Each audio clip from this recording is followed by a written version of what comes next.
నాకు ఒక డౌట్ ఉంది. ఇక్కడ రిజర్వేషన్స్ అనే ఉంది కదా, రిజర్వేషన్స్ అనేటివి ఉన్నాయి.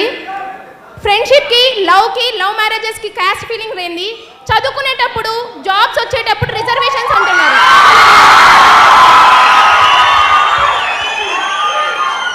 ఈ క్వశ్చన్ నేను ఒక్కటి క్వశ్చన్ చేస్తుంది, ఒకరిని మాత్రమే కాదు, ఇక్కడ ఉన్న ప్రతి స్టూడెంట్ని నేను క్వశ్చన్ చేస్తున్నాను. ఫ్రెండ్షిప్ చేసేటప్పుడు నో క్యాస్ట్ అన్నారు, లవ్ చేసేటప్పుడు నో క్యాస్ట్ అన్నారు, లవ్ మ్యారేజ్ చేసేసుకున్నప్పుడు ఫ్రెండ్స్ ఉన్నారా మాకు క్యాస్ట్ ఫీలింగ్ లేదు అన్నారు. అదే ఒక ఓసీ స్టూడెంట్ ఎగ్జామ్ ఫీజు కట్టలేక, జాబ్ల కాడ అప్లికేషన్ ఫీజులు లేక బయట నిలబడిన రోజులు చాలా ఉన్నాయి సార్. ఒక ఓసీ స్టూడెంట్కి జాబులు లేక బయట ఉంటున్నారు కేవలం రిజర్వేషన్స్ వలన. ఆ రిజర్వేషన్స్ ఎందుకు? ఇంకో క్వశ్చన్, ఇండియా ఇప్పటికే డెవలపింగ్ కంట్రీగా ఉంది, ఎందుకు? ప్రతి ఒక్క గవర్నమెంట్ సెక్టార్స్లలో రిజర్వేషన్ అనేది ఖచ్చితంగా ఉంది. ఓసీ స్టూడెంట్స్కి 1000 రూపీస్ అప్లికేషన్ ఫీ ఉంటాయి కదా, అదర్ క్యాస్ట్ వాళ్ళకి 250-300 రూపీస్ ఉంది. ఏ ఓసీల పేదవాళ్ళు లేరా? మేము కొన్ని బ్యాక్వర్డ్ ఎకనామీ, మాకు రైట్స్ ఉన్నాయి గవర్నమెంట్ జాబ్స్ తెచ్చుకునేకి, కానీ మాకు ఎందుకు ఇవ్వడం లేదు? గవర్నమెంట్ సెక్టార్స్లో ఒక సెక్టార్ని కన్నా చూసుకుంటే కన్నా ఆల్మోస్ట్ అందరూ ఓసీ కన్నా మిగతా క్యాస్ట్ వాళ్ళే ఉన్నాయి. క్యాస్ట్ ఫీలింగ్ గురించి నేను మాట్లాడడం లేదు సార్. ఇక్కడ నేను క్వశ్చన్ చేస్తుంది ఏంటంటే, ఒకప్పుడు అంబేద్కర్ చేశారు, ఎందుకు? ఒకప్పుడు చాలా డిఫరెన్సెస్ ఉన్నాయి, కానీ ఇప్పుడు ఆ డిఫరెన్సెస్ లేవు. ఇప్పుడు చూస్తే ఒక ఓసీ క్యాండిడేట్, ఒక ఎకనామికల్గా బ్యాక్గ్రౌండ్ ఉండేది ఎవర్రా అంటే ఖచ్చితంగా ఒక ఓసీ క్యాండిడేట్. అది రెడ్డిస్ అయినా ఉంటారు, వైశ్యాస్ అయినా ఉంటారు, ఏ ఓసీ క్యాండిడేటే ఉంటాడు. ఎందుకంటే ఒకప్పుడు మేము రిచ్ ఉండొచ్చు, ఇప్పుడు లేరు అది సిచ్యువేషన్. ప్రజెంట్ ఈ రాయలసీమను పాలించిన రాయల వారి ఫ్యామిలీ గుని ఇప్పుడు ఎకనామికల్గా బ్యాకే ఉన్నారు సార్. ఒక ముస్లిం కానీ క్రిస్టియన్ కానీ, ఇక్కడ నేను మెన్షన్ చేస్తుంది క్యాస్ట్ జస్ట్ ఫర్ ఇన్ఫర్మేషన్, నేను ఏ క్యాస్ట్ ఫీలింగ్ గురించి మాట్లాడడం లేదు. కానీ ఇప్పుడు ప్రతి ఒక్క స్కూల్స్లో కానీ బుక్స్ అనేది ప్రొవైడ్ చేస్తున్నారు. అట్లీస్ట్ బుక్కులు కడగని రిజర్వేషన్ ఏంటి సార్? చదువు అనేది ప్రతి ఒక్కరికి ఈక్వలే కదా. అట్లాంటప్పుడు ఇక్కడ ఎందుకు రిజర్వేషన్స్ నాకు అర్థం కావట్లేదు. ఒక గవర్నమెంట్ సెక్టార్లో తీసుకుంటే కన్నా, ఒక గవర్నమెంట్ సెక్టార్లో జస్ట్ ఫర్ ఒక పై అథారిటీ పీపుల్ చూసుకుంటే మోస్ట్లీ చాలా మంది బ్యాక్వర్డ్ కాస్ట్ వాళ్ళే ఉంటారు. ఎందుకు మీకే వస్తున్నాయి జాబ్స్ అంటే వీఆర్ ఫ్రమ్ రిజర్వేషన్. అది రిజర్వేషన్ అనేది గర్వంగా చెప్పుకుంటున్నారు, మాకెందుకు రిజర్వేషన్స్ లేవు సార్? నిజంగా చెప్పాలంటే నేను ఒక BTech final year student sir. Srinivasa institution నుంచి వచ్చాము. ఇక్కడ ఏంటంటే మొన్న రీసెంట్గా మేము గేట్ ఎగ్జామ్కి అప్లికేషన్ కట్టాము. Application fee 1500 sir for OC candidates. For girls రిజర్వేషన్కి 750 రూపీస్ సార్. నెక్స్ట్ కేటగిరీ వాళ్ళకి 500 రూపీస్ సార్. అప్లికేషన్ ఫీ మాత్రమే. ఏం సార్ మా ఓసీలలో పేదవాళ్ళు లేరా? మేము అంత స్తోమత కట్టుకోలేము సార్. అట్లీస్ట్ గర్ల్స్ ఓసీ ఉన్న క్యాండిడేట్స్కి 750కి తగ్గించారు సార్. ఓసీ ఉన్న బాయ్స్ ఎంతమంది ఎగ్జామ్ ఫీజు కట్టలేక అటెంప్ట్ కాలేదు సార్? ఎందుకు కావడం లేదు? చదువు కాడ ఈక్వాలిటీ అన్నారు. నేను చిన్నప్పుడు 10th-లోనో 6th-లోనో చదివా సార్. లా ముందర అందరు ఈక్వల్. ఎక్కడ ఈక్వల్ ఉంది సార్? నాకు అది మాత్రం రావట్లేదు. అదే నా questions. Thank you sir. YCP వస్తే కన్నా కడప డిస్ట్రిక్ట్ డెవలప్ అవుతుంది, టీడీపీ వస్తే కన్నా అమరావతి డెవలప్ అవుతుంది. కానీ మీరు వస్తే స్టేట్ డెవలప్ చేస్తారా, లేదంటే మీ డిస్ట్రిక్ట్ డెవలప్ చేసుకుంటారా?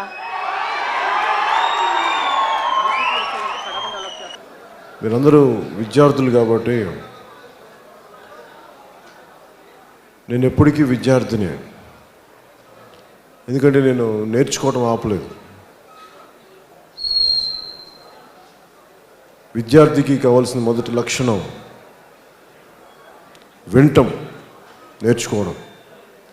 ఎవరు నేర్చుకోగలరంటే వినేవాడే నేర్చుకోగలరు. నేను ఎందుకు వింటానంటే నేర్చుకోవడానికి వింటాను. ఆ విద్యార్థి యొక్క లక్షణం వినటం. మీరు ఇందాక మాట్లాడుతుంటే ప్రతి ఒక్కరూ రిజర్వేషన్ ఇష్యూస్ కానీ, అలాగే గవర్నమెంట్ కాలేజెస్ తాలూకు విధి విధానాలు కానీ, మన యూనివర్సిటీ స్కాలర్షిప్స్ కానీ, క్యాంపస్ ప్లేస్మెంట్స్, అలాగే గవర్నమెంట్ స్కూల్స్ తాలూకు తీరుతెన్నులు కానీ, మద్యం షాపుల విషయాలు కానీ, అలాగే ఇందాక మీరు మాట్లాడుతున్న భయం గుప్పిట్లో ప్రజలు రాజకీయ ముఠాల తాలూకు గుప్పెట్లో భయంగా బతకటం, మీరు ఏవైతే చెప్పారో అవి ఈరోజు వచ్చినవి కావు, గత 10 సంవత్సరాలు వచ్చినవి కావు, కొన్ని దశాబ్దాలు మనిషి పుట్టినప్పటి నుంచి ఉన్నాయి. మనందరం అయిపోయిన తర్వాత కూడా ఉండేది. ఒకళ్ళు ఎప్పుడూ కూడా భయాలు, స్వార్థం, ధ్వంసం చేస్తూ ఉంటారు. ఇది ఎప్పుడు నిరంతర ప్రవాహం, ఇది ఆగదు ఎప్పటికీ. కానీ ఇంకొకళ్ళు మటుకు దీన్ని ఎదుర్కొంటూ ఉండాలి. నన్ను నిజంగా పాలిటిక్స్లోకి ప్రభావితం చేసింది, మేబీ నేను నెల్లూరులో స్కూల్లో ఉన్నప్పుడు 5th క్లాస్ 6th క్లాస్ అనుకుంటా, అస్సాం గణ పరిషత్ మూమెంట్ ఉండేది. స్టూడెంట్స్ స్టార్ట్ చేశారు. దే వాంటెడ్ సమ్ చేంజ్, ఒక మార్పు రావాలని చెప్పి విద్యార్థులు చాలా బలంగా రోడ్ల మీదకి వచ్చి, భృగు కుమార్ అనే ఒక ఆయన, ప్రఫుల్ కుమార్ మహంత అని చెప్పి ఇద్దరు పోస్ట్ గ్రాడ్యుయేట్ విద్యార్థులు అనుకుంటా, వాళ్ళు స్టార్ట్ చేసిన మూమెంట్ ఈవెన్చువల్గా వాళ్ళలో ఒకళ్ళు ముఖ్యమంత్రి అయ్యారు, ఇంకొక మంత్రి అయ్యారు, క్యాబినెట్ మంత్రి అయ్యారు. నాకు స్టూడెంట్ ఉద్యమాలు చాలా ఇష్టం నాకు. ఎందుకంటే చాలా అంటే పొల్యూషన్ లేకుండా ఉంటుంది విద్యార్థి వయసులో ఉన్నవాళ్ళు. దానికి కులం కానీ మతం కానీ ప్రాంతం కానీ ఉండదు, చాలా స్వచ్ఛంగా ఉంటుంది mind, very untouched and unpolluted. ఇలాంటి పరిస్థితుల్లో నేను విద్యార్థులను చాలా బలంగా నమ్ముతాను. అలాంటి విద్యార్థులకి ఎందుకు నేను చాలా జాగ్రత్తగా మాట్లాడతానంటే, రాను రాను మన సమాజం, మన నాయకులందరూ, ఉదాహరణకి మనకి ఫ్రీడమ్ స్ట్రగుల్ తీసుకునేటప్పుడు ఎక్కడ కుల భావన లేదు, మనకి మత భావన లేదు, ప్రాంత భావన లేదు, దేశ భావనే ఉండేది. రాను రాను నాయకులు వాళ్ళ సంకుచిత భావాలతోటి మనల్ని రకరకాలుగా విడగొట్టారు. For example reservations. ఒక్కొక్క దేశానికి ఒక పర్టికులర్ సమాజం ఉంటుంది, ఒక సామాజిక పరిస్థితులు ఉంటాయి. ఆఫ్రికా వెళ్తే అక్కడ ట్రైబల్స్ కల్చర్ ఉంటుంది, రకరకాల తెగల మధ్య గొడవలు ఉంటాయి. చూడడానికి అందరూ ఒకటేలా ఉంటారు కానీ డిఫరెంట్ తెగ. రువాండా లాంటి దేశంలో 2 తెగల మధ్య గొడవలు పెట్టుకొని మొత్తం అడ్డంగా నరికేసుకుంటే, ఒక తెగని ఇంకో తెగ నరికేస్తే ఆ జెనోసైడ్ అయిపోయింది. ఎవరు మాట్లాడలేకపోయారు దాని గురించి. సో ఎప్పటికీ గొడవలు ఉంటాయి, ఒక రూపంలో కాదు ఇంకో రూపంలో. మన భారతదేశంలో మటుకు కులాల తాలూకు లక్షణం మన సమాజం. మనం ఏం చేయలేం దానికి. మనం ఏ కులంలో పుట్టాలి, ఏ మతంలో పుట్టాలి, ఎక్కడ పుట్టాలి, మన చాయిస్ లేదు మనకి. కానీ మనకి ఎలా ప్రవర్తించాలన్నది, అది మన జ్ఞానం భగవంతుడు ఇచ్చాడు. అది మనం పాటించకపోతే వచ్చే సమస్య ఇవన్నీ. ముఖ్యంగా సమాజాన్ని దిశానిర్దేశం చేయాల్సిన రాజకీయ నాయకులు కానీ వ్యవస్థ కానీ వీళ్ళు కుల భావనలతో ఉంటే, ప్రాంతీయ భావనలతో ఉంటే దేశం అరిష్టానికి వెళ్ళిపోద్ది. ఇందాక తను మాట్లాడుతూ వైసీపీ వస్తే కడప డెవలప్ అవుద్ది, టీడీపీ వస్తే అమరావతి డెవలప్ అవుద్ది, మీరు వస్తే ఏం డెవలప్ అవుద్ది అంటే, మానవత్వం చచ్చిపోకుండా కాపాడుతాను, అదొకటి నేను చేయను.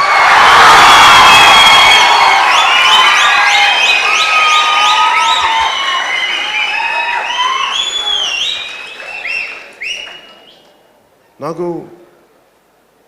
రిజర్వేషన్స్ గురించి అంటుంటే, రిజర్వేషన్స్ పెట్టినప్పుడు ఒక ఖచ్చితమైన పరిస్థితులు ఉన్నాయి. అప్పటికిప్పటికి వ్యత్యాసాలు ఉన్నాయి, మారినాయి. వివక్ష ఇంకోలా ఉంది. ఇప్పుడు ఏమైపోయిందంటే, ప్రతి ఒక్కరికి రాజకీయ నాయకులు పెట్టిన గొడవలకి ఎంత సున్నితమైన ప్రశ్న ఇబ్బంది వచ్చేసిందంటే, సత్యం ఎవరు మాట్లాడలేని పరిస్థితి. మీలాగంత ధైర్యంగా మాట్లాడలేని పరిస్థితులు ఎవరికైనా సరే. కానీ దీన్ని మనం ఎలా మాట్లాడాలి, నాకు కూడా చాలా కష్టంగా ఉంటుంది మాట్లాడడానికి. ఎంత మాట్లాడితే ఎక్కువ, ఎంత మాట్లాడితే తక్కువ నాకు తెలియదు. మొన్న యుఎస్ నుంచి ఎవరో ఒక ఎంటర్ప్రెన్యూర్ నా దగ్గరికి వచ్చి మాట్లాడుతూ ఉంటే, ఖచ్చితంగా వివక్ష ఉంది, కుల వివక్షలు ఉన్నాయి మన దగ్గర, మనం ఏం చేయలేం దానికి. ఉద్యోగాల్లో మీరు అన్నట్టుగా చదువు అప్పుడు నాకు నిజంగా విసుగు ఎక్కడ ఉందంటే, నేను అలసిపోయాను చిన్నప్పుడు. పుస్తకాల్లో మోరల్ సైన్స్లో చాలా గొప్ప నీతి నిజాయితీ విలువలు ఉండే, బయటకు వచ్చినప్పుడు కనిపించే, నేను మనకి ఇలా చెప్పారు కదా, అందరు పెద్దోళ్ళు అయితే అందరు ఇలాగ ఉంటారేమో అనుకుని చూస్తే, ప్రతి సంవత్సరం టీచర్లు ఒక్కొక్కళ్ళు ఫేవర్ చేస్తే నాకు అర్థం, మా టీచర్ ఇంత మంచి మోరల్ సైన్స్ పాఠాలు చెప్పి ఆవిడేంటి ఇలా మాట్లాడింది అనుకునేవాడు. అలా పెరిగి పెద్ద ఎక్కువైతే సమాజం, నేను చదువుకున్న మోరల్ సైన్స్ లేదు అని అనుకున్నప్పటికీ నిజంగా చాలా నిరాశ నిస్పృహలకు గురైపోయాను. ఇంకా మారదేమో సమాజం అని చెప్పి నేను అందరిలాగా మారిపోలేక, అంటే మా ఇంట్లో మా వదిన అంటూ ఉండదు, నువ్వు అసలు ఈ రోజున ఎలా మాట్లాడుతావు ఇంతమందితో అంటే, మా వదిన తెలుసు నేను చిన్నప్పుడు ఈవెన్ యాజ్ అ టీనేజర్ నేను ఇంట్లో నుంచి బయటకు వచ్చేవాడిని కాదు, భయంతో కాదు, జుగుప్సతో, అసహ్యంతో. ఎందుకంటే నాకు ఎవరితో మాట్లాడాలో తెలియదు. ఇంత కుళ్ళు సమాజం మధ్యలో నేను ఏం మాట్లాడాలి అని చెప్పేసి ఇంట్లో కూర్చొని పుస్తకాలు చదువుకుంటూ ఉండేవాడిని. స్కూల్కి కూడా వెళ్ళడానికి, కాలేజీకి వెళ్ళడానికి కూడా ఎందుకు ఇబ్బంది అనిపించిందంటే, నేను చాలా ఆశయాలతో పెరిగిన వాడిని. అవి కనిపించినప్పటికీ ప్రతి ఒక్కరు విలువలు మాట్లాడతారు. విలువలేమో మనకి, వాళ్ళకేం విలువలు ఉండవు. చాలామంది కూర్చోబెట్టి రకరకాల కామెంట్ చేస్తుంటాడు. చాలామంది, కొంతమంది పెద్దలు కూర్చోబెట్టి మనం ఎలా బతకాలి, వీళ్ళు బతకాలి, వీళ్ళ ప్రైవేట్ జీవితాలు చూస్తే ఒక్కొక్కరు అస్తవ్యస్తమైన జీవితాలు. వీళ్ళు కూర్చొని మనకి చట్టాలు చేస్తారు, వీళ్ళు కూర్చొని మన జీవితాలు నిర్దేశిస్తారు, వీళ్ళ మన తప్పొప్పు నిర్దేశిస్తారని చెప్పి నాకు నిజంగా అసహ్యం వేసింది వీళ్ళందరిని చూసి. నాకు నిజంగా ఎవరితో ఎదురు తిరగాలని లేదు. తలంచుకొని బతకడం నాకు చాలా ఇష్టం, నా పని నేను చేసుకుని వెళ్ళటానికి. కానీ నా పని నేను చేసుకుని వెళ్ళటానికి కూడా ఎందుకు ఎదురు తిరగాల్సి వచ్చింది, ఎందుకు రాజకీయ పార్టీ పెట్టాల్సిందంటే, నా ఒక్కడి కోసం అయితే పెట్టగలను, నాకు అంత తెగింపు ఉంది, నా ఒక్కడి పోరాటం నేను చేసుకోగలను. కానీ నేను మీ వయసులో ఉన్నప్పుడు వెంపర్లాడేవాడిని. ఒక మంచోళ్ళు ఎవరిని వచ్చి బలంగా ఎవరిని మాట్లాడతాడంటే వాళ్ళ వెంట నడవడానికి నేను ఎప్పుడు సంసిద్ధంగా ఉండేవాడిని. ఎవరిని వచ్చి మాట్లాడతారేమో అని ఎదురు చూసేవాడిని. ఎవరి కాళ్ళు మంచి ఆశయాలు మాట్లాడి సడన్గా కులంకి వెళ్ళిపోతారు, మంచి ఆశయాలు మాట్లాడలేదంటే అవినీతి రాజకీయాలకు వెళ్ళిపోయారు, మంచి ఆశయాలతో స్టార్ట్ అయ్యి కులమో మతమో ముసుగులోకి వెళ్ళిపోయారు.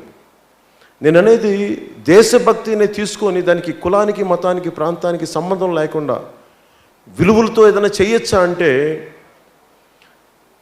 మనందరికీ అర్థం కావాల్సింది పూర్తి విలువలు అంటే it's very difficult to define. నిన్న సభలో ఏదో మాట్లాడుతూ లోక్సత్తా జయప్రకాష్ నారాయణ గారు వచ్చారు. ఆయనే చేయలేకపోయారు, మీరేం చేస్తారంటే, నేను మన కర్నూలులో మాట్లాడితే విద్యార్థుల దాంట్లో నాకు అనిపించింది, నేను ఎప్పుడు కేవలం విలువలే మాట్లాడితే,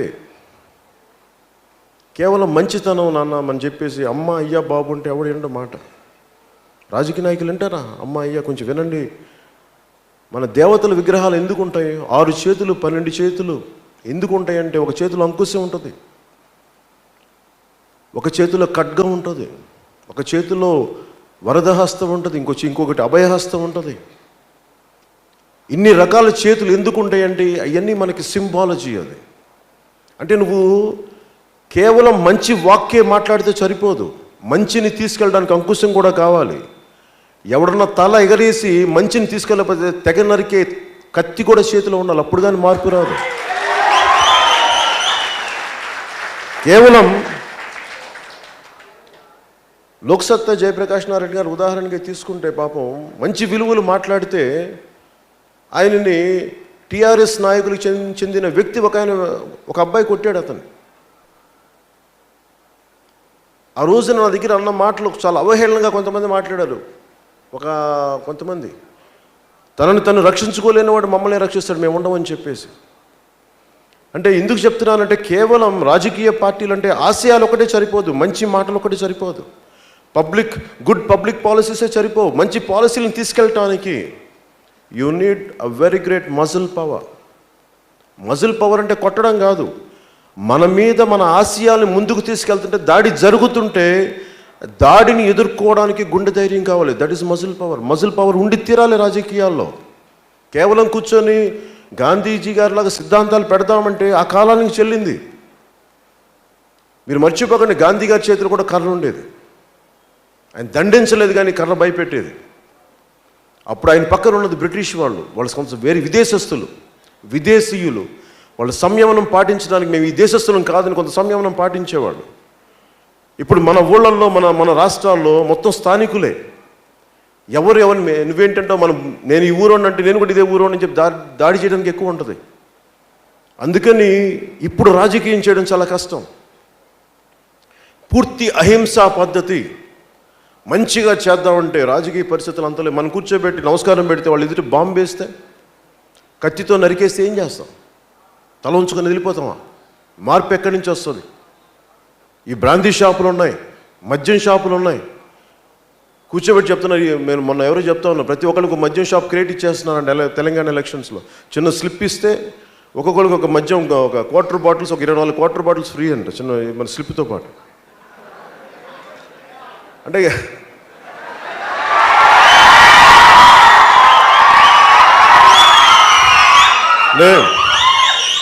మద్యం షాపుల గురించి మాట్లాడుతూ ఉంటే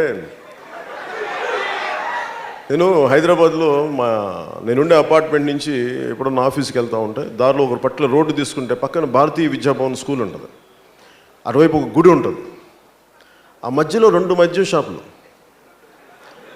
చక్కగా కూర్చోబెట్టి అక్కడే మిక్చర్ తింటా చక్కగా మాట్లాడుకొని తాగుతూ తింటూ ఉంటే పాపం ఆడపిల్లలు వెళ్తూ ఉంటారు, ఇబ్బంది పడుతూ ఉంటారు. ఏదైనా మాట్లాడితే ఇది మా సంస్కృతి అంటే మాట్లాడితే ఏం చేస్తాం? తాగడం మా సంస్కృతి, సరే తాగడం సంస్కృతి కాదనట్లా, దాడి చేయడం కూడా సంస్కృతి అయినా ఇలా తాగొద్దంటే ఎవరితో మాట్లాడాలి? అందరం భయపడిపోతున్నాం. ఇప్పుడు ఇందాక తను మాట్లాడుతా ప్రతి చోట భయం భయం అని మాట్లాడితే ఏం చేస్తారేమో. అంత భయం ఎందుకుంది మనందరికీ ఏక ఆలోచన లేదు, ఒక ఆలోచన లేదు మనందరం కులంగా విడిపోయాం, లేదా మతంగా విడిపోయాం, లేదంటే వర్గాలుగా విడిపోయాం. అలా కాకుండా మన సమస్యలన్నీ ఒకటే అనుకుంటే మనందరం కలిపి చాలా బలంగా మాట్లాడగలం. ఆ బలం ఇవ్వడానికే నేను జనసేన పార్టీ పెట్టాను, మనందరం ఒక్కటి అని చెప్పడానికి.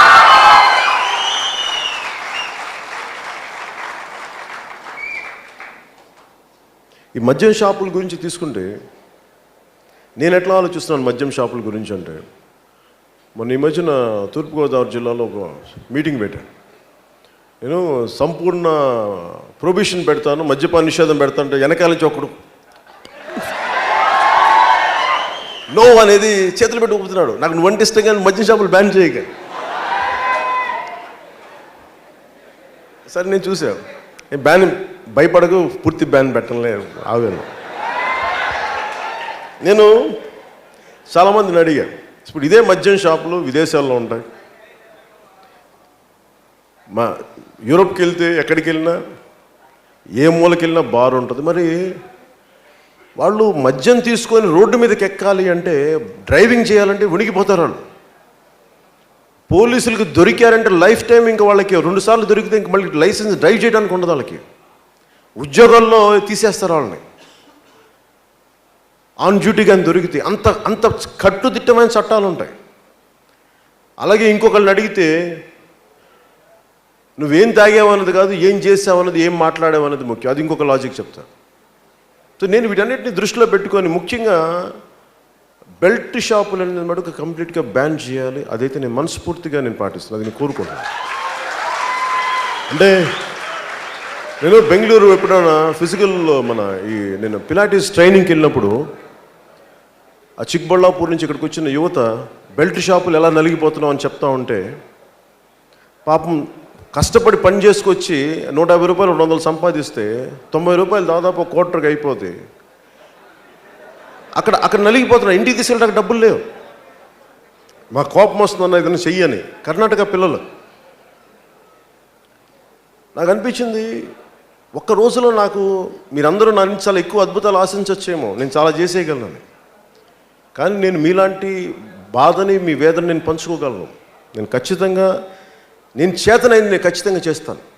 దాంట్లో భాగంగా బెల్ట్ షాపుల్ని సంపూర్ణంగా నిషేధించాలి, అది చాలా అవసరం మన దీనికి. అలాగే రెస్పాన్సిబుల్ అంటే మనుషులకి సమస్య ఎక్కడ వస్తుందంటే మద్యం షాపుల గురించే బ్యాన్ చేయాలి అంటే, ఉదాహరణకి మన కడపలో బ్యాన్ చేసాం అనుకుందాం, పక్కన కర్ణాటకలో మన కంట్రోల్ ఉండదు, కర్ణాటక నుంచి వచ్చేస్తాయి బాటిల్స్. దానివల్ల మళ్ళీ ఒక కొత్త మాఫియా వస్తుంది, మళ్ళీ దానివల్ల కొంతమంది రౌడీలు, దానికి ఒక మార్కెట్. ఇది ఎందుకంటే ఎన్టీ రామారావు గారి టైంలో మీరందరూ చిన్నపిల్లలు లైన్లో వచ్చి ఇంకా కొంతమంది పుట్టుండకపోవచ్చు కూడా, ఎన్టీ రామారావు గారు పెట్టినప్పుడు ప్రొహిబిషన్ విచ్చలు విడిగా తాగేవాళ్ళు, ఎక్కువ ఇంకా దొరకదన్నట్టుగా తాగేవాళ్ళు, పిచ్చిగా అనమాట. ఆ బాటిల్ ఇస్తే ₹1,00,00,000 కంటే ఎక్కువ ఆనందం, మొహంలో ఎంత ఆనందం కనిపించేదంటే వాళ్ళని నేను చూస్తూ ఉండేవాడిని. వాళ్ళు వెళ్ళి సికింద్రాబాద్కి వెళ్ళి కంటోన్మెంట్ ఏరియాకి వెళ్ళి ఎవరన్నా ఇస్తే, రిటైర్డ్ ఆర్మీ వాళ్ళు ఇస్తే గబుక్కుని తెచ్చుకొని పాకెట్లో పెట్టుకున్నది, చిన్న బంగారు స్మగ్లింగ్ లాగా, RDX స్మగ్లింగ్ లాగా తీసుకొచ్చేవాళ్ళు. అదొక విధానం. అంటే ఇన్ని రకాలుగా పెడదారి తీసి, అందుకే నేనేమనుకుంటే రెస్పాన్సిబుల్ లిక్కర్ పాలసీ పట్టుకోదాం ఫస్ట్. ఫైనల్ కంప్లీట్ ప్రొహిబిషన్ అనేది ఎంతవరకు సాధ్యపడద్దో. అంటే మా నాన్న అబ్కారీ శాఖ వ్యక్తి, అంటే ప్రొహిబిషన్లో పనిచేసిన వ్యక్తి మా నాన్న, అబ్కారీ శాఖలో పనిచేసిన వ్యక్తి. వీటన్నిటిని దృష్టిలో పెట్టుకొని నాకున్న అనుభవంతో I want bring out a responsible liquor policy. ఎవరన్నా తాగి పిచ్చిగా రోడ్ల మీదకి వస్తే they will be jailed. Very strong punishment ఉండాలి వాళ్ళకి. ఆడపిల్లల జోలికి వస్తే మటుకు ఇంక తిరిగి మాట్లాడకుండా బయటికి రాకుండా తన్ని తగిలేయాలి లోపల. నువ్వు తాగితే తాగు, ఇంట్లో నువ్వు ఏదైనా చేసుకుంటే ఇంట్లో తాగి నీ రూమ్లో ఎగురు అరువు, అంతేగాని బయటకు వచ్చి పిచ్చి ఆశలు వేస్తే మొత్తం మక్కిలు ఎరగొడతాం. అలాంటి బలమైన చట్టాలు ఉన్నాయి. అంత బలమైన చట్టాలు పెట్టిన తర్వాతే, తీసుకొచ్చిన తర్వాతే నేను మద్యం గురించి మాట్లాడతాను. ఇది నేను మీకు ఇచ్చే భరోసా. అలాగే రిజర్వేషన్స్ గురించి మీరు అడిగారు కదా, ఏం చేయాలి రిజర్వేషన్స్ గురించి. భారతీయులందరూ సమానులే, మనందరం సోదరు, మన ప్రతిజ్ఞ all Indians are my brothers and sisters అని ఉంటారు. మీ చిన్నప్పుడు మా ఫ్రెండ్స్ అందరూ all Indians my brothers and sisters brothers skip చేసేవాళ్ళు అందరూ. ఒప్పుకోవడానికి మనసు ఒప్పేది కదా నా ఫ్రెండ్స్కి. సరే సరదా కానీ ఈ రిజర్వేషన్స్ నా బెస్ట్ ఫ్రెండ్స్ ఇంటర్మీడియట్లో కానీ వీళ్ళు కానీ మండల్ కమిషన్ రాగానే అందరం కలిసి ఉండేవాళ్ళం, కొట్టేసుకోవడం స్టార్ట్ చేశారు. ఒక్కొక్కరికి ఒక అభిప్రాయం ఉండేది. అంటే ఒక్కొక్క పాలసీ, ఒక రిజర్వేషన్ పాలసీ నా స్నేహితుల్ని, నాకు తెలిసిన వాళ్ళందరినీ విడగొట్టేసింది అందరినీ. సో నాకు చాలా డీప్గా పడిపోయింది ఆ రోజున రిజర్వేషన్ అనేది. మళ్ళీ అందుకని నేను ఎక్కువ లోతులకి వెళ్ళి చూస్తే రిజర్వేషన్లు కావాల్సిన అవసరం ఉంది, అలాగే కొంత దాన్ని సరిచేయాల్సిన అవసరం ఉంది. అది ఒక చాలా పెద్ద సబ్జెక్ట్ అది. ఇప్పుడు దాన్ని తట్టితే ఒక తేనెటీగలు తుట్టేది, అది ఎవరిని చంపేస్తో తెలియదు. అది మోర్ దెన్ నేను మాట్లాడుతున్నప్పుడు పొలిటికల్ లబ్ధి కంటే కూడా, పొలిటికల్ డివిడెండ్ కంటే కూడా ఎన్ని గొడవలు క్రియేట్ చేస్తా ఆ భయం నాకుంది. దాని అన్నిటికంటే కూడా మనం ఆలోచించాల్సింది రిజర్వేషన్ వల్ల ఏమొస్తుంది. మనకి కొన్ని బెనిఫిట్స్ ఉన్నాయి. ఎడ్యుకేషన్ ఫ్రీగా ఉండాలి, స్కాలర్షిప్స్ వస్తాయి, లేదంటే ఉద్యోగ అవకాశాలు ఉంటాయి. నేనేమంటానంటే ఒక 10 ఉద్యోగాలు కావాల్సిన చోట నువ్వు 100 ఉద్యోగాలు క్రియేట్ చేయి. 25 ఉద్యోగాలు అంటే ఒక 3-4 ఉద్యోగాలు క్రియేట్ చేస్తే అసలు కొట్టుకోవాల్సిన అవసరం ఉండదు. అంటే నా లెక్క ఏంటి ఉందంటే, అన్నారు one of the high court judges, Karnataka high court judges, అంటే నువ్వు 1000 కోట్లు డబ్బులు తీసుకోవడానికి ఎంత తెలివి వాడారంటే ఎప్పటికీ పట్టుకోలేరు. ఇది కేసు మనకి దోపిడీ చేశారని తెలుస్తుంది, కానీ ఆ 1000 కోట్లు ఏ కంపెనీ ఉద్యోగాలు ఉండవు, ఏ కంపెనీకి ఒక ఆఫీస్ ఉండదు, ఒక ఆఫీస్ అడ్రస్ ఉంటుంది అంతే. అక్కడ వెళ్తే ఎవడు ఉండడు. అక్కడ పలానా ఎక్స్పోర్ట్స్ కంపెనీ ఉంటుంది, అక్కడ వెళ్తే ఎవడు ఉండడు, ఒక అడ్రస్ ఉంటుంది. అలాంటి సూట్ కేస్ కంపెనీలన్నింటినీ ఈ 10 కోట్లను తీసుకెళ్ళి అక్కడిని తిప్పి ఎటు నుంచి ఎటు వచ్చినా అర్థమైపోయేటాడికి 100-150 కంపెనీలు పెట్టి 1000 కోట్లను తీసుకురాగలిగే తెలివితేటలు మనిషికి ఉన్నప్పుడు, 1000 కోట్లు తీసుకురాగలిగే తెలివితేటలు ఉన్నప్పుడు 1000 ఉద్యోగాలు చేసే తెలివి ఎందుకు ఉండదు? మనుషులు ఖచ్చితంగా ఉంటుంది. కాకపోతే వాళ్ళకి చిత్తశుద్ధి లేదు. అందరికీ ఉద్యోగాలు ఇస్తే ఎదురు తిరుగుతారు కదా, అందరికీ ఉద్యోగాలు ఇస్తే భయం పోద్ది కదా, ప్రతి ఒక్కరు నా హక్కుల గురించి అడుగుతాడు. అందుకని మనందరం అడుగు తినేవాళ్ళ ఉండాలి. ఎప్పుడు దేహి అనే పరిస్థితిలో ఉంటే, వాళ్ళ మోచేతి నీళ్లు తాగుతుంటే, ఎప్పుడు భయంతో బతికితే వాళ్ళు మనుగడ నడుస్తుంటుంది. అందుకని రిజర్వేషన్ గురించి నేను అనుకుంటుంది, ఉన్న పరిస్థితులతో గొడవ పడటం కంటే కూడా దానికి మించి ఏం చేయాలి విద్యార్థులకి నేను ఆలోచిస్తూ ఉంటే, నేను చిన్నప్పుడు ఏం చేసాను, స్కూల్కి వెళ్ళడానికి, ఇంటికి వెళ్ళడానికి నాకు ఒక రిక్షానో ఏదో కావాలి, బస్సు ఉండేది కాదు నాకు వెళ్ళడానికి. ఒకసారి నడిచి వెళ్ళేవాడిని. కొంచెం వయసు వచ్చి ఒక సైకిల్ ఉండేది. అలాగే స్కూల్ ఫీజులు కట్టాలి, పుస్తకాలు కట్టాలి, పుస్తకాలకు డబ్బులు పే చేయాలి, మధ్యాహ్నం స్కూల్లో తిండి తినాలి. ఇదే విదేశాల్లో ఇవన్నీ గవర్నమెంట్ బేర్ చేస్తుంది. మనం ఎందుకు బేర్ చేయకూడదంటే, మరి ఎవరికి, ఎందుకంటే ప్రైవేట్ స్కూల్స్ బతకాలి కదా, కార్పొరేట్ స్కూల్స్ బతకాలి కదా, అందుకని గవర్నమెంట్ స్కూల్స్ని చంపేయాలి. గవర్నమెంట్ స్కూల్స్ టీచర్స్ వాళ్ళ పిల్లలు కార్పొరేట్ స్కూల్స్కి వెళ్తున్నారంటే వాళ్ళకి తెలుసు ఎడ్యుకేషన్ బాగలేదు, అందుకని చెప్పి కార్పొరేట్ స్కూల్స్కి వాళ్ళ పిల్లల్ని అక్కడ పంపిస్తారు గవర్నమెంట్ టీచర్స్. ఇవన్నీ కాకుండా క్వాలిటీ ఎడ్యుకేషన్ పెంచాలి గవర్నమెంట్ స్కూల్స్లో. కాకపోతే నేను చేసేది 25 సంవత్సరాలు అనే మాట ఎందుకు మాట్లాడతానంటే, ఒక జనరేషన్ సఫర్ అవ్వాలి. నేను కేవలం సినిమా నటుడిగా మీ అందరికీ తెలిసేమో కానీ, నేను చాలా లోతుగా విశ్లేషించి నేను చదువుకున్న వ్యక్తిని, చాలా సమగ్రంగా అర్థం చేసుకున్న వ్యక్తిని. సోషల్ సైన్సెస్ని కానీ, ఎకనామిక్స్ని కానీ, జియో పాలిటిక్స్ని కానీ, ఇవన్నీ నేను చాలా బలంగా అవగాహన చేసుకొని వచ్చాను రాజకీయాల్లోకి. ఇది నా 3వ ఎన్నికలు 2019. ఇవన్నీ ఎందుకు చెప్తున్నానంటే, మీరు ఒక చిన్నపాటి ఉద్యోగం చేయడానికి మీరు 5 సంవత్సరాలు చదువుతున్నారు. ఒక చిన్నపాటి డెంటల్ మీరు బ్యాచిలర్ ఆఫ్ మీకు ఈ ఎంబీబీఎస్ చేయాలంటే 5 ఇయర్స్ చదవాలి. అలాంటిది నేను ఇంతమంది కోట్ల మంది జీవితాలని ప్రభావితం చేసే పాలిటిక్స్ నడపాలంటే నాకు కనీసం ఒక దశాబ్దన్నర అనుభవం లేకుండా ఎలాగనేది అనుకొని నేను ఇది నా 3వ ఎన్నిక ఇది. అందుకే దశాబ్దం అనుభవాన్ని తీసుకున్నాను. ఎందుకంటే ఒక ఐపీఎస్ చదవడానికి ఇన్ని ఎగ్జామ్స్ రాయాలి. ఇంతమంది ప్రభావితం చేయగలిగే పబ్లిక్ పాలసీస్ని నేను అర్థం చేసుకోవాలంటే నాకు అవగాహన తెలియాలి, ఓటమి తెలియాలి, గెలుపు తెలియాలి. ఈ 2 తెలుసుకున్నవాడిని. అలాగే ఒక మాట మాట్లాడితే, ఒక పాలసీ పెడితే ఎంతమందిని చంపేస్తుందో, ఎంతమంది గొడవలు పెడతో అర్థం చేసుకోవాలి. అలాగే నువ్వు ఒక బలమైన పాలసీ పెడితే ఎంతమందిని రక్షిస్తో తెలుసుకోవాలి. ఇవన్నీ నేను అర్థం చేసుకోవడానికి దశాబ్దం తీసుకున్నాను. కేవలం ఒక రంగంలో సూపర్ స్టార్ అని చెప్పి పొలిటికల్ రంగం రాగానే అక్కడ గొప్ప నాయకులు అయిపోయాం. నలగాలి, ఛిద్రం అవ్వాలి, నలిగిపోవాలి, భయాలు రావాలి. ఇందాక మీరు మాట్లాడుతుంటే భయం అంటుంటే నాకు భయాలు ఉంటాయి. ఎవ్రీడే నాకు భయం ఉంటుంది. ఈ రోజుని ఎలా గెలవాలి, ఎలా ఎదుర్కోవాలన్న భయం నాకు ఉంటుంది నా స్థాయిలో. కానీ ఆ భయానికి అందరిలాగా నేను పారిపోను. ఆ భయాన్ని ఇప్పుడు జయిస్తాను నేను. I keep conquering my fears. అంటే ప్రతిరోజు పిరికితనం అనే ఒక మాట మనల్ని ఎప్పుడూ జీవన సంగ్రామం నుంచి పారిపోమని చెప్తూ ఉంటుంది. Day to day fight. మన కాలేజీకి వెళ్ళాలి, స్కూల్కి వెళ్ళాలి, భయం వేస్తూ ఉంటుంది. ఏమని వెళ్తాను, టీచర్ ఏం తిడతాం వాళ్ళు, అమ్మవాళ్ళు ఏమంటారు మార్కెట్లో మార్క్స్ తెచ్చుకోకపోతే. ఎందుకంటే మనకి ఎడ్యుకేషన్ అనేది అంత భయపెట్టేశారు.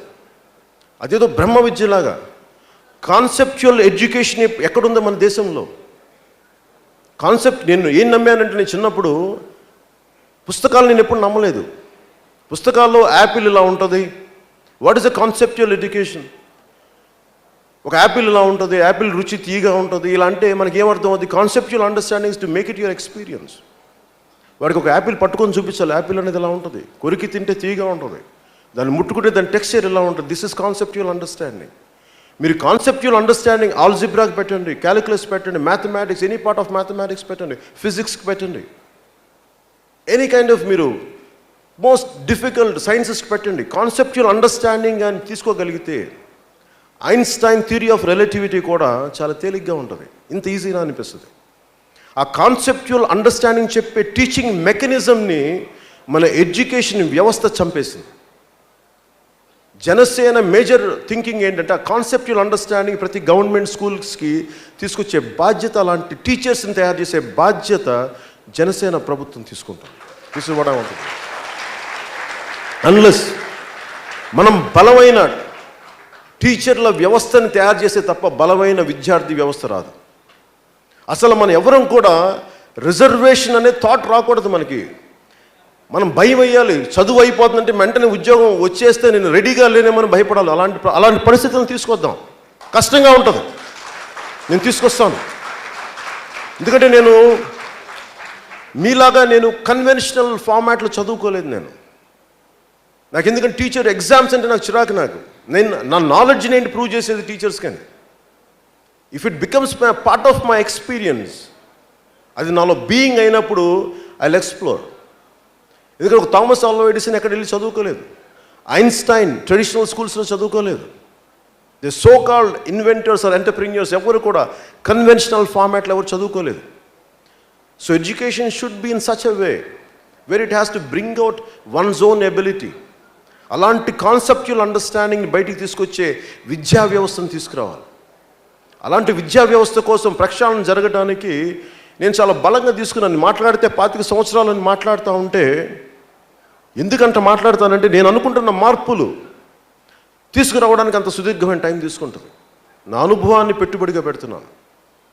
కొంచెం ఇబ్బంది అయినా సరే, ఒక మంచి పని చేయడానికి కూడా ఇంతమంది కఠినమైన రాజకీయ వ్యవస్థను ఎదుర్కోవాలి. అందుకే నాకు సమయం కావాలి. అందుకే నేను కూర్చోబెట్టి తొందరపడిపోవట్లా. అలాగే ఈ స్కాలర్షిప్స్ ఇవన్నీ మాట్లాడుతుంటే, ఉదాహరణకి ప్రతిపక్ష నాయకులు కానీ అధికార పక్షం కానీ వీళ్ళందరూ ఏం మాట్లాడతారు, మీకు చాలా డబ్బులు ఇచ్చేస్తాం, మీకు ఫీజు రీఎంబర్స్మెంట్ చేస్తాం. నేనేమంటానండి, అసలు మీరు ఫీజు రీఎంబర్స్మెంట్ చేయాల్సిన అవసరం ఏముంది? అసలు మీరు జీతాలు తీసి వాళ్ళకి ఫీజులు తీసుకోకండి. అసలు వాళ్ళ దగ్గర కాలేజీకి వెళ్తే భోజనాలు పెట్టండి. నిజంగా వాళ్ళకి ఎబిలిటీ ఉంది అంటే, ఉదాహరణకి నేను మీ అంత గొప్పగా చదువుకోలేదు కాబట్టి నా ఎడ్యుకేషన్ ఇంటర్మీడియట్ ఆపేశాను విసుగుతోటి. ఆ తర్వాత నేను ఎలక్ట్రానిక్స్ డిప్లొమా చేయడానికి ప్రయత్నం చేశాను, తర్వాత కంప్యూటర్ సైన్స్ డిప్లొమా చేశాను, డీబేస్ 3+ చేశాను, కొంత ఆటో క్యాడ్ నేర్చుకున్నాను. అన్ని పిచ్చి పిచ్చి ఎక్స్పెరిమెంట్స్ అన్ని చేసేవాడిని. నాకు jack of all trades and master of none అయిపోయింది నా జీవితం. సో నేను ఎడ్యుకేషన్ ఎలా ఉండాలి అంటే ద హోలిస్టిక్ డెవలప్మెంట్ ఉండాలి. చిన్నప్పుడు నేను 1000 Great Lives అనే బుక్ చదివినప్పుడు నాకు లియోనార్డో డా వించి బుక్ చూశాను. Maybe I was in 4th grade. Leonardo da Vinci పెయింటింగ్లో ఆయన కూర్చొని నుంచొని ఉంటే ఆయన పెద్ద టేబుల్ ఉంటే, ఆ టేబుల్ మీద రకరకాల పుస్తకాలు, పేపర్లు, వెనకాల ఆయన చేసిన మినియేచర్ స్కేల్ మోడల్స్ అవన్నీ ఉండేవి. ఆయన గురించి చదివితే ఆయన inventor, botanist, discoverer, military scientist, even civil engineer, ఒక వ్యక్తి ఇన్ని శాఖల్ని ఎలా అర్థం చేసుకోగలిగి నాకు చిన్నప్పుడు చాలా అమేజింగ్ అనిపించేది. అందుకే నేను కూడా లియోనార్డో డా వించిలాగా అయిపోవాలని చెప్పేసి తెగ తాపత్రయపడిపోయి I went in every craft possible. But నాకు అట్లా అవ్వలేకపోయినా ఇలా అయితే మిగిలిపోయాను. అది నా thought of becoming Leonardo da Vinci, but I couldn't become. I have to become Pavan Kalyan. So నాకు అర్థమైంది ఏంటంటే, ఎడ్యుకేషన్ ఎలా ఉండాలి, right brain development and left brain development సమంగా ఉండాలి. లాజిక్ బ్రెయిన్ బలంగా ఉండాలి, ఇమాజినేటివ్ బ్రెయిన్ బలంగా ఉండాలి. అలాగే కేవలం చదువు అని చెప్పి కార్పొరేట్ ఎడ్యుకేషన్ ఏం చేస్తుంది, 4 గోడల మధ్య పెట్టి చావు కొడతారు. ఇంకా డిగ్రీలు రావాలని చెప్పారు. ఒకడెవడో కనిపించాడు, అదేదో కుర్రోడు, ఆడెప్పుడు ఫెయిల్ అవుతూ ఉండేవాడు. వాడు సడన్గా కూర్చోబెట్టి వాడు కాలేజ్ ఫస్ట్ వచ్చాడు, స్కూల్ ఫస్ట్ వచ్చాడు, 87% అంటే కంగ్రాచులేషన్ చెప్తుంటే నేను అడిగాను, పెద్దోడు అయిపోయాడు అనుకోండి, ఇప్పుడు ఒక 25 ఏళ్ళు అంతా వచ్చినాయి. ఇంటర్మీడియట్ 10th కూడా స్ట్రగుల్ అయ్యాడు, బాగా చదివారు, నాలా కాదని అంటుంటే అబ్బాయితోటి వాళ్ళ ఇంట్లో వాళ్ళ అమ్మోళ్ళు చెప్తా ఉన్నారు, లేదు వీడు పలానా కార్పొరేట్ కాలేజ్ చదివి వాళ్ళే క్వశ్చన్ పేపర్ ఇచ్చారు, వాళ్ళు ర్యాంక్ చేస్తారు, అందుకే వీడు పాస్ అయిపోయాడు. అంటే చెప్పుకోవడానికి డిగ్రీ, చెప్పుకోవడానికి ఇంటర్మీడియట్, చెప్పుకోవడానికి 10th తప్ప కాన్సెప్చువల్ అండర్స్టాండింగ్ లేని విద్య ఏమి ఇవ్వదు. ఉత్త పేపర్లే మిగులుతాయి. దాని బదులు నాకు తెలిసిన 2 అక్షర ముక్కలే చాలు, అవే మహాబలం. నేను కోరుకుంటుంది కూడా కాన్సెప్చువల్ అండర్స్టాండింగ్ ఒకటి ఎడ్యుకేషన్ రావాల్సింది. హోల్ బ్రెయిన్ డెవలప్మెంట్ సంబంధించిన క్రాఫ్ట్ రావాలి. అంటే you need a very imaginative brain apart from the logical brain. You need linguistic skills, you need lot of multiple skill oriented education రావాలి. నేను అలాంటివి చూస్తున్నాను. ఎందుకంటే మనకి ఇంతమంది యువత ఉన్నారు, ఇంతమంది విద్యార్థులు ఉన్నారు, ఇంతమంది యువత ఉన్నారు. వీళ్ళందరికీ కావాల్సింది రైట్ ఎడ్యుకేషన్. నేను మీకు కూర్చోబెట్టి మీకు డబ్బులు ఇచ్చేస్తాను, మీకు పాకెట్ మనీ ఇచ్చేస్తానంటే మనకి ఏం చేయాలి తెలియదు. విద్యార్థి ఎవరైనా అడగండి, నాకు జ్ఞానం ఇవ్వరా అంటాడు. నేను చిన్నప్పుడు ఎప్పుడు ఎవరిని అడిగేవాడిని కాదు. నాకు చదువుకోవడానికి లైబ్రరీకి వెళ్ళి, మేము టీచర్లో మా స్కూల్స్లో ఫెంటాస్టిక్ లైబ్రరీ ఉండేది. లైబ్రరీకి వెళ్ళి చదువుకుంటానంటే అన్నీ లాక్ చేసి ఉండేది, చదువుకోవడానికి ఉండేది కాదు. నాకు చదువుకోవడానికి పుస్తకాలు లేనప్పుడు నాకు ఏం వద్దురా బాబు, నాకు చదువుకుంటానంటే లైబ్రరీలు టచ్ చేయకూడదు. మరి దేనికి పుస్తకాలు? సో విద్యార్థులకు కావాల్సిన జ్ఞానాన్ని పంచగలిగే అంత ప్లాట్ఫామ్స్ క్రియేట్ చేయాలి. శారీరక దారుఢ్యానికి you need a great playgrounds. అంటే ఇటలీలో ఒకటి ఉంటుంది, a strong body in a strong mind. బలమైన మనసు ఉన్నప్పుడే బలమైన శరీరం ఉన్నప్పుడే బలమైన మనసుని మనం పట్టుకోగలం. అలాగే బలమైన శరీరం ఎలా వస్తే విద్యా వ్యవస్థ చదువుతో పాటు you have to get in to lot of. అసలు కార్పొరేట్ స్కూల్స్లో చూస్తే బిల్డింగ్ ఇది పలానా కార్పొరేట్ స్కూల్ ఏదో అంటారు, ఇది నారాయణ గారి కాలేజ్ ఏదో చెప్తారు, ఏదో మీకు తెలుసో లేదో నారాయణ గారి కాలేజ్. నేను ఇంటర్మీడియట్ చదువుకున్న ఆయన టీచర్, ఆయన లెక్చరర్. ఆయన నాకు అక్కడ వినయ్ బాబు అని ఉన్నాడు, ఆయన దగ్గరికి వెళ్తే నా ఫ్రెండ్స్ అందరూ నారాయణ గారి దగ్గరికి వెళ్ళాడు. నాకు అలా తెలుసు నారాయణ గారు. అంటే అలాంటి ట్యూషన్లు చెప్పుకునే వ్యక్తి ఈరోజు ఇంత కార్పొరేట్ స్కూల్స్ కట్టడం మంచిదే. అది ఒక మంచి వ్యాపారంగా అయిపోయింది. విద్య నాకు వ్యాపారం కాదు, విద్య నాకు జ్ఞానం. నాకు జ్ఞానాన్ని ఇచ్చేసే సమాజం. కొంతమందికి విద్య అనేది ఇప్పుడు ఇందాక మొన్న కర్నూలు నుంచి నంద్యాలకు వచ్చే దారంతా ఎంత అద్భుతమైన కట్టడాలు ఉన్నాయండి, ఎడ్యుకేషన్ ఇన్స్టిట్యూషన్స్. మరి నాకు అర్థం కాల, రాయలసీమలో ఏంటంటే గుడ్లు తప్ప తొండలు కూడా గుడ్లు పెట్టమంటే ఇక్కడ ఏంటి ఇన్ని విద్యాలయాలు ఎలా వచ్చినాయి నాకు అర్థం కాదు. బయటికి రాయలసీమ అంటే ఏం చెప్తాను తెలుసా? రాయలసీమకి ఎప్పుడు రాని వాళ్ళు ఎలా ఉంటుంది తెలుసా? బయట వాళ్ళకి రాయలసీమ అంటే చెట్టు మొలవదు, పొట్ట రాదు, అస్సలు ఎంతసేపు కూర్చోబెట్టి బాంబులు ఇసురుకుంటూ ఉంటారు. కాదు, ఇది ఎందుకు వచ్చిందంటే కాదు. ఇందాక మార్నింగ్ చెప్తా ఉన్నాను, రాయలసీమ తాలూకుది ఒక పీర్ బాబా ఉన్న పుట్టిన స్థలం. అన్నిటికంటే మనకి అన్నమయ్య, వీళ్ళందరూ తరిగొండ వెంగమాంబ, ఈయన మనం వీరబ్రహ్మేంద్ర స్వామి, ఇలాంటి మహానుభావులు అందరితో పాటు ప్రాక్టికల్గా చెప్పాలంటే మోర్ దెన్ కోస్తా ఆంధ్ర కంటే కూడా ఇక్కడ ఎక్కువ విశ్వవిద్యాలయాలు, ఎక్కువ లైబ్రరీస్ ఎక్కువ బ్రిటిష్ టైంలో. అంటే అంత చదువుల నేల ఇది, అంత హై విజ్డమ్ ఉన్న నేల. ఇలాంటి నేలని నేను ఇదే చెప్తున్నాను, మీ అందరికీ చదువులు ఉన్నాయి కానీ ధైర్యం లేదు మీ అందరికీ. మీకు భయం అనే మాట మీరు మాట్లాడకూడదు. చదువుకున్నాడు ఒక చెగువేరా. నేను చెగువేరాని ఎందుకు ఆదర్శంగా తీసుకుంటానంటే, మన ఈ మధ్య నన్ను కొంతమంది యూఎస్కి వెళ్ళినప్పుడు అడిగారు, అమెరికన్స్కి చెగువేరా అంటే చాలా చిరాకు, చాలా ఇష్టం ఉండదు. వాళ్ళు అడిగారు, do like Che Guevara? Yes, I like Che Guevara. ఎందుకన్నారంటే వాళ్ళకి ఎక్స్ప్లెనేషన్ ఇచ్చాను. ఎందుకు ఇష్టం అంటే తన దేశం కానీ దేశం కోసం పోరాటం చేశాడు, మానవత్వం కోసం పోరాటం చేశాడు, అందుకు నాకు అతనంటే ఇష్టం. అలాగే మీరు చెగువేరా డాక్టర్. ఆ డాక్టర్ ఏం చేశాడు? మనిషి ఒంటి జబ్బులు నయం చేయగలుగుతున్నాను కానీ సమాజం తాలూకు జబ్బుల్ని నయం చేయలేకపోతున్నాను అని చెప్పి, సమాజం తాలూకు జబ్బులు నయం చేయాలంటే పోరాటం చేయాలని చెప్పి పోరాటాల్లోకి వెళ్ళిపోయాడు. అలాగే మీరు చదువుతూ భయం అనే మాట మీరు మాట్లాడకండి. మీరు వెళ్ళి రోడ్ల మీద గొడవలు పెట్టుకోకర్లా, రోడ్ల మీద వచ్చి స్లోగన్స్ ఇవ్వకర్లా. ఇందాక తను చెప్పినట్టుగా ఒక 5 మందో 10 మందో form as simple groups. I'm not even asking you to support Janasena. మీరు బాగుంటే చాలు, నాకు అది నాకే సపోర్ట్ చేయాల్సిన, నేను అంత ఐఎమ్ నాట్ సెల్ఫిష్ బాబు. నాకు అర్జెంటుగా నేను మాట్లాడుతా 30 సంవత్సరాలు నన్నే ముఖ్యమంత్రిగా చూడండి అని జగన్ గారు మాట్లాడినా. అలాగే ముఖ్యమంత్రి గారు చెప్తారు, అన్న మళ్ళీ మీరే రావాలి, ఆ తర్వాత మీ అబ్బాయి రావాలి. అట్లా కూడా కాదు. నేను అనేది ఏంటంటే, నేను ఎందుకు స్ట్రగుల్ అవుతున్నాను అంటే 25 to 30 years అవి జనరేషన్ మీరు బాగుండాలి. ఈరోజు మీరు సఫర్ అవుతున్నారు. మీ నెక్స్ట్ జనరేషన్కి మీరు కొంత విలువలు ఇవ్వగలగాలి. విలువలు ఇవ్వగలగాలంటే నేను మీకు ధైర్యం ఇవ్వగలగాలి. నేను ఇవ్వగలిగి మీకు నా చేతిలో ఉన్నది ధైర్యం ఇవ్వగలను మీకు. నేను పోరాటం చేసి చూపిస్తాను. I'm not a mere empty talking chain. I'm a doer. నేను కేవలం అరుపులు, కేకలు, నినాదాలతోటి మార్పు రాదు.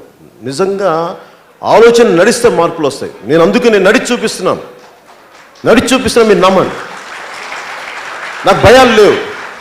నిజంగా నాకు ఓటమి భయం లేదు. నాకు కోరిక ఉన్నదల్లా మార్పు రావాలి అని. మన విద్యా వ్యవస్థలో కనుక మార్పు వచ్చిందంటే నాకేం ఒకటే కోరిక, అర్ధరాత్రి ఆడది స్వేచ్ఛగా తిరిగితేనే భారతదేశం నిజమైన స్వాతంత్ర్యం అంటే పాప అది గాంధీజీ గారికి అన్న కళ. ఇప్పుడు నేనేం కోరుకున్నానంటే అట్లీస్ట్ పొద్దున్న ఇంట్లోంచి బయటకు వెళ్తే ఆడపిల్ల మా చెల్లెలు ఇంటికి సాయంత్రం తిరిగి రావాలని మనస్ఫూర్తి కోరుకుంటాను. ఆ తర్వాత ఫస్ట్ ఇది జరిగిన తర్వాత అర్ధరాత్రి దానికి వెళ్దాం.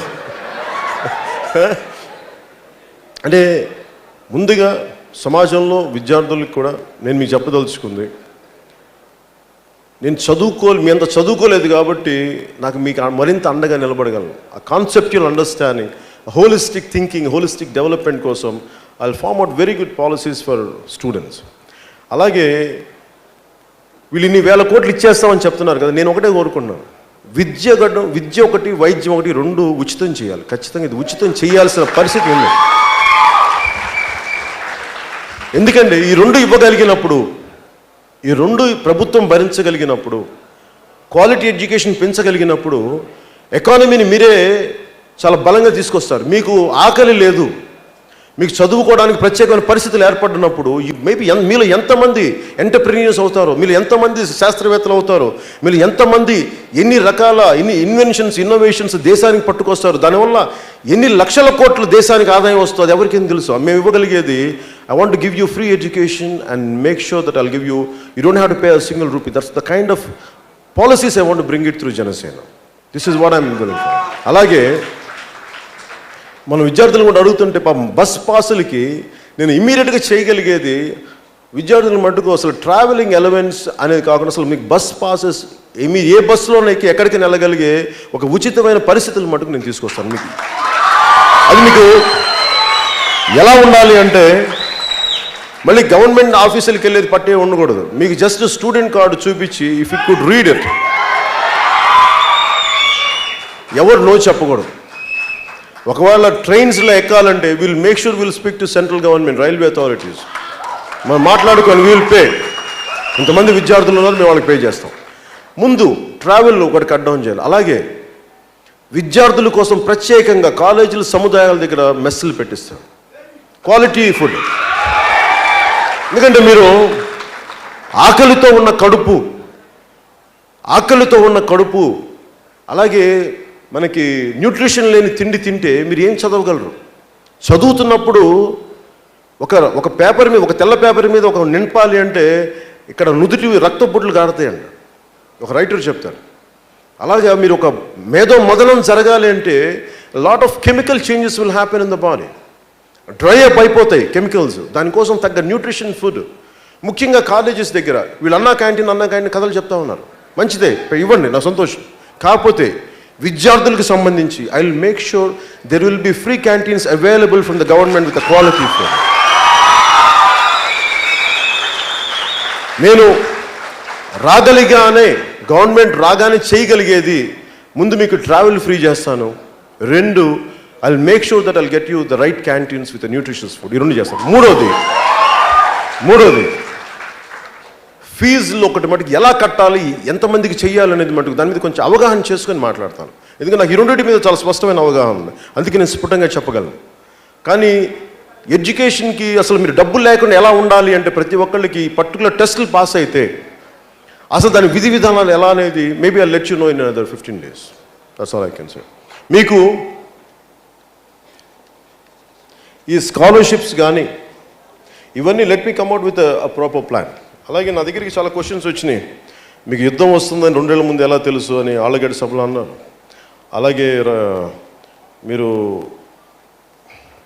కడప అంటే కేవలం ఒక కుటుంబం అన్నట్టు చిత్రీకరిస్తున్నారు, అక్కడ వేల మంది యువతున్నారు, వారికి ఉద్యోగ అవకాశాలు ఎలా కల్పిస్తారు. అధికారం ప్రతిపక్షాలు వీరికి ఓటుకి 10,000 పంచుతామన్నారు, మరి మీ పార్టీ ఎలా ముందుకు వెళ్ళబోతుంది. రాయలసీమ రాజకీయాలు జనసేన పార్టీని నిజమైన కొత్తతరం యువరక్తాన్ని వారసత్వ రాజకీయాన్ని ధీటికి ఎలా తీసుకురాగలరు. ఇలాంటి ఒక 4 to 5 ఉన్నాయి. యుద్ధం ఎలా వస్తుంది నీకు 2 ఏళ్ల ముందే తెలుసు అంటే నాకేం తెలుసు, నేను వింటానండి పాకిస్తాన్ వాళ్ళు మాట్లాడుకుంటా. బేసిక్ అది చాలామంది లీమన్ బ్రదర్స్ తాలూకు ఎకనామిక్ కొలాప్స్ ఉంది అని, ఫైనాన్షియల్ కొలాప్స్ ఉంది అనేది చాలా ముందు నుంచి చెప్పేవాడు. అలాగే ఈ పరిస్థితులు మన దేశంలో యుద్ధం రాబోతుంది అనటానికి ముఖ్యంగా చాలామంది పొలిటికల్ సర్కిల్స్లో మేబీ మీ అందరికీ తెలిసే ఉంటుంది, కానీ బయటికి రాదే, మీరు చదవాలి. ఫస్ట్ నేను ఇంటర్నెట్లో చదివాను అని. అంటే ఎందుకు ఉంటుందంటే మేబీ సమ్మన్ వాంటెడ్ డిక్లేర్, కొంత ఇంటెలిజెన్స్ టిప్ హౌస్ ఉండొచ్చు, ఇవన్నీ మాట్లాడుతూ ఉండేవాళ్ళు యుద్ధం రాబోతుందని చెప్పి. అందుకే చాలామందికి తెలిసింది. ఒకసారి మీరు ఎక్కువ ఇంటర్నేషనల్ పాలిటిక్స్ గురించి చదివితే చాలామంది, ఫర్ ఎగ్జాంపుల్ ఫినాన్షియల్ టైమ్స్లో FT అని ఉంటుంది, ఫినాన్షియల్ టైమ్స్ చదవండి, దాంట్లో ఏదో ఒక దాంట్లో అలా గార్డియన్ అని ఒక ఇంగ్లాండ్ పేపర్స్ ఉంటాయి. ఇవన్నీ చదువుతున్నప్పుడు ఫ్యూచర్ సినారియోస్ కొంతమంది ఊహిస్తారు, ఈ పర్టికులర్ కండిషన్స్ జరగటం వల్ల ఇండియాకి ఎలక్షన్ల ముందు యుద్ధం వచ్చే అవకాశాలు ఉన్నాయని చెప్పి. It was a prediction. ఇది నా ప్రిడిక్షన్ కాదు, ఇది సమ్ పొలిటికల్ అబ్జర్వర్స్ తాలూకు ప్రిడిక్షన్. నేను దాన్ని దృష్టిలో పెట్టుకొని చెప్పాను, అంతేగాని నేను వాళ్ళు మాట్లాడుకుంటే విన్ని కాదు, ఇలా చెవులు చెప్పుకుని వింద కాదు.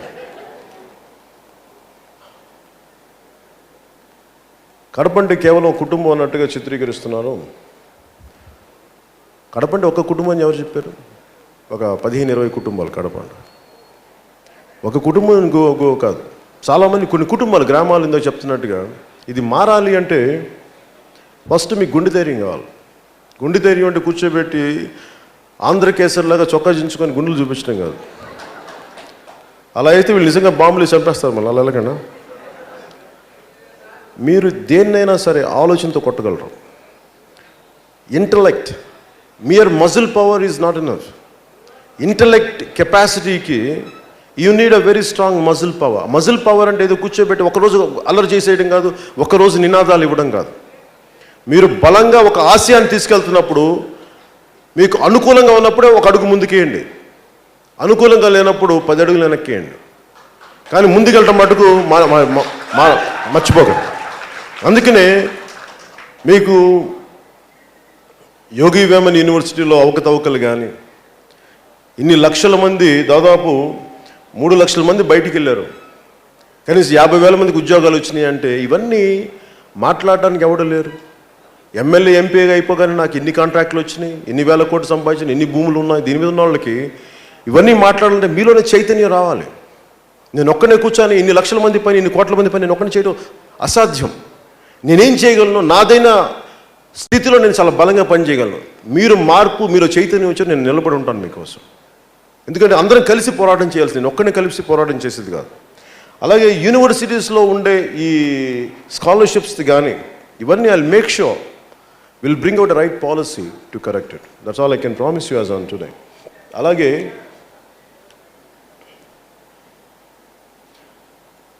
టీడీపీ కానీ వైసీపీ కానీ ఓటుకి 10,000 అంటారు కదా, నా దగ్గర అంత డబ్బులు లేవు అసలు. అలాగే మీరు అలాగదు. వాళ్ళందరూ ఏంటంటారంటే ఓటుకు 10,000 వేస్తే మరి ఇద్దరు గెలవాలి కదా, మరి ఇద్దరు ఎందుకు గెలవట్లా? లాస్ట్ టైం డబ్బులు పంచారంట, ఈసారి డబ్బులు పంచుతారంట, ఎవరో ఒక్కలే గెలుస్తారు అంటే ఒకరైతే ఖచ్చితంగా ఓడిపోతారు. ఈ ప్రాసెస్లో మనమే గెలుస్తాం, మనకి ఎవరు చెప్పగలరు? అందుకని ఇది నికోలస్ టాలబ్ అనే ఒక ఆయన ఒక బుక్ రాజు, ది బ్లాక్ స్వాన్. అదేంటంటే ఆ బుక్లో బ్లాక్ స్వాన్ అంటే హంస తెల్లగా ఉంటుందని మనందరికీ తెలుసు. హంస అంటే ఇప్పుడు తెల్లగా ఉంటుంది, అలాగా సుతారంగా ఈదుతూ ఉంటుంది ఇట్లా. బట్ సమ్వన్ ఎప్పుడు హంస అనేది తెల్లగానే ఉంటుంది మనకు వచ్చిన. అలాంటిది ఆస్ట్రేలియా దేశంలో ఈవెన్ స్వాన్ అనేది, హంస అనేది నలుపు రంగులో కూడా ఉంటుంది అని చెప్పగానే ఒకసారి పర్సెప్షన్ మారిపోయింది, హంస తాలూకు పర్సెప్షన్. అలాగా ఓటుతోనే డబ్బులు కొంటామనే పర్సెప్షన్ క్రియేట్ చేశారు. 10,000 ఇస్తేనే ప్రభుత్వాలు వస్తాయి ఒక ఓటుకి అనే ఒక అభిప్రాయం కలగజేశారు. ₹1 లేకుండా కూడా ప్రభుత్వాన్ని స్థాపించవచ్చు అని మనం బద్దలు కొట్టే వరకు ఇది ఎవరు మనం బద్దలు కొట్టి చూపిద్దాం అంతే. ఎందుకంటే మనకి నిజంగా మార్పు కావాలని కోరుకున్నప్పుడు నువ్వు ₹1,00,000 ఓటుకి జనం మారాలనుకున్నప్పుడు మారుతారు. నేను ఆ రోజు కోసం వెయిట్ చేస్తున్నాను అంతే. కానీ నేనైతే పోరాటం చేయను, ఆపను. నేను ఒకటే నమ్ముతాను, శ్రీశ్రీది మహాప్రస్థానంలో ఇందాక మీ విద్యార్థులు ఒకళ్ళు ఇచ్చారు నాకు, పోరాటం చేస్తే పోయేదే ఉంది కదా, బానిస సంఖ్యలు తప్ప. మీ అందరికీ బానిస సంఖ్యలను తెంపడానికి కోసం జనసేన ఉంది, భయాల్ని పోగొట్టడానికి జనసేన ఉంది, మీకు భరోసా ఇవ్వడానికి జనసేన ఉంది. మనస్ఫూర్తిగా తెలియకుండా సెలవు తీసుకున్నాను. జై హింద్.